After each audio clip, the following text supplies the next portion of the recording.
এই যে ভাই বাংলাদেশ মানুষরে মানুষ শাস্তি দেয় ঠিক আছে, তাই বলে এইভাবে আদর করে বাড়িতে ডাইকাই না কেউ শাস্তি দেয়। আরে বেটা খেলাটাই তো এইখানে, বিশ্বকাপের আগে তোদের সাথে সিরিজটা জিততে পুরা বিশ্বের আমরা একটা হুঁশিয়ারি দিলাম, বিশ্বকাপটা আমাদেরই হবে। ওই প্যাচাল পাইরো না, আমগরে যেমন দুর্বল পাইছো সবাই ওরকম দুর্বল না, পারো না আমগো লাগে রান করতে আবার জিততা তুমি বিশ্বকাপ। আরে বেটা তোরা কি বুঝবি, তগমতো দলের লগে আমি যদি রান করি তাহলে বিশ্বকাপে কোন দলের বলার আর খেলতে চাইবো না আমার বিপক্ষে, তাই তগর লগে আমি রান করতেছি না। আরে টনটন দাস নাকি ওরপে ডাক বাবা, তো আপনার বিপক্ষে বলাররা খেলতে চাইবো না কেন আমার একটু বুঝাইয়া কইবেন। আরে বেটা আমি যদি আমার আসল খেলাটা দেখাইয়া দেই তাহলে প্রত্যেকটা বলারের স্বপ্ন দুঃস্বপ্ন হয়ে যাইবো, তাই আমি আমার আসল খেলাটা দেখাইতেছি না, কারণ সবারই একটা স্বপ্ন থাকে বিশ্বকাপে। স্বপ্ন তো সবারও থাকে, আপনাদের নিয়েও তো বাংলাদেশের অনেক স্বপ্ন আছে, আপনারা আবার স্বপ্নগুলারে দুঃস্বপ্ন বানাইয়া দিবেন না তো। হাল্লার পব্বের তুই কি এটা কোনো কথা কইলি? তোর কি আমার ক্লাসিক সম্পর্কে কোনো ধারণা আছে? গোষ্ঠী কিলাই তোমার ক্লাসিকের যে ক্লাসিক কোনো কামই লাগে না দল রে মাস দেওয়া সারা। খুবই কপাল খারাপ আমাদের, লিটন দাস তার সর্বোচ্চটা দিয়া চেষ্টা করছে দল রে ঠকানোর, কিন্তু তারপরও আমরা জিততে পারি নাই। লিটন দাসই একমাত্র বাংলাদেশে ভালো একজন মানুষ যাই কি না আমাদের জিতানোর জন্য সর্বোচ্চ চেষ্টা করছে, কিন্তু আমাদের কপাল বড়ই খারাপ, তবু আমরা জিততে পারলাম না। রে বেটা তোরা খালি লিটনের নাম কইলি, আমার নাম তোরা একবারে কইলি না, আমিও তো কত চেষ্টা করছি তোদেরকে জিতানোর জন্য। আসলেই তো ভাই আমরা তো বুঝলে গেছিলাম আপনিও তো কত চেষ্টা করতেছেন আমাদেরকে জিতানোর জন্য, কিন্তু আমরা পারতাছি না, কমলটা খুব খারাপ। আর দুইটা ম্যাচ বাকি আছে, দুইটা ম্যাচই তো ঘরে সুযোগ দিমু, তোরা দুইটা ম্যাচ জিতা নিস নইলে কিন্তু আর সুযোগ দিমু না।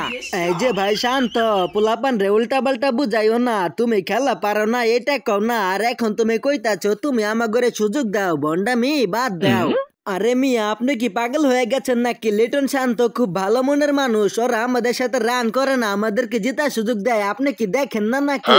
আরে না রে বেটা তোরা হইলি বোকা, তোরা কিছু বুঝোস না, ওরা খেলা পারে না, ওদের খেলাটা এরকম এটা কইতাছে না, কিন্তু কইতাছে ওরা আমাগুরে সুযোগ দিচ্ছে, বোকা বুঝাইতাছে, তোরা তো বুঝোস না। তাই নি ভাই এই কাহিনী নিয়ে আপনি আমার আরো আগে কইবেন না। কি রে বেটা তোর ঘরে আমি জেতার সুযোগ দিতাছি, তোরা তো আমারে নিয়ে ক্রিমিনালি বুদ্ধ শুরু করে দিলি, কামগুলা কি ভালো করতেছ? দুরুমিয়া বন্টামি বাদ দাও, আগে খেলা শিখো তারপরে মাঠে নামো, খেলা পারো না কিছু না, উল্টা আমাগরে কও জেতার সুযোগ দিছো মিয়া। এই বিশ্বকাপে শান্ত একমাত্র ক্যাপ্টেন যে কিনা কোনো যোগ্যতা ছাড়াই ক্যাপ্টেন হয়েছে। আমার যোগ্যতা সম্পর্কে তোর কি কোনো ধারণা আছে? তুই কিন্তু জানোস আমি শান্ত, যদি হয়ে যাই অশান্ত তাহলে তরে করে দেবো তামা তামা। ও ভাই আপনি আর শান্ত যতদিন দলে আছেন বিশ্বকাপের আশা আমরা করতেই পারি, আপনারা বিশ্বকাপ নিবেন এটা পুরাই নিশ্চিত আমরা। এই তো বেটা এবারকে ঠিক আছে লাইনে আইছস, তাহলে আয় এবারকে এক কাপ চা খাইয়া যা। আরে কইতাছো চা খাইয়া যা, আর এদিকে তুমি আর লিটন মিলা জিলা দল ধারে কইরা দিতেছো সরাসরি হোগা মারা। আমি হইলাম বাংলার ভবিষ্যৎ, বাংলার 20 কোটি মানুষের ভবিষ্যৎ, তুই আমারে নিয়ে এই কথাটা কইতে পারলি? দাঁড়া বেটা ঠান্ডা মাথায় চিল করুম, আর তোরে খালি উড়াই উড়াই ছয় মারুম। পাকনামি কম কম করো, কথার বেলায় আছো কাজের বেলায় থাকো আর না থাকো, আগে জিম্বাবুয়ের লগে ভালো খেলো তারপরে আমাকে লগে খেলার স্বপ্নটাই দেখো। আরে বেটা ওগো লাগে 3টা ম্যাচে রান করে নেয় তাতে কি হয়েছে, আমার ক্লাসিক কি কোনো দিক দিয়ে কমে গেছে নাকি? আমিও তো বুঝতেছি না, 3টা ম্যাচে রান করে নেই দেখে আমার উপরে দেশবাসীর কি ভরসা কমে গেছে নাকি? এটা তো জীবনেও সম্ভব না, কারণ আমি হলাম ভবিষ্যৎ। দল ধরে যে বাস দিতে দিতে তোমরা কোন পর্যায়ে নিয়ে যাইতেছো এটা দেশবাসী ভালো করে জানে। আমরা জানি তোমরা তোমাগো দেশের মানুষরে সান্ত্বনা দেওয়ার জন্য আর প্লেয়ারদের মনোবল বাড়ানোর জন্য বারবার আমাদের সাথে সিরিজ খেলো, আর আমাদের সাথে সিরিজ খেলা আমাগরে মরা পাইয়া কোপ দিয়া তোমরা পুরা চাঙ্গা হইয়া যাও গা।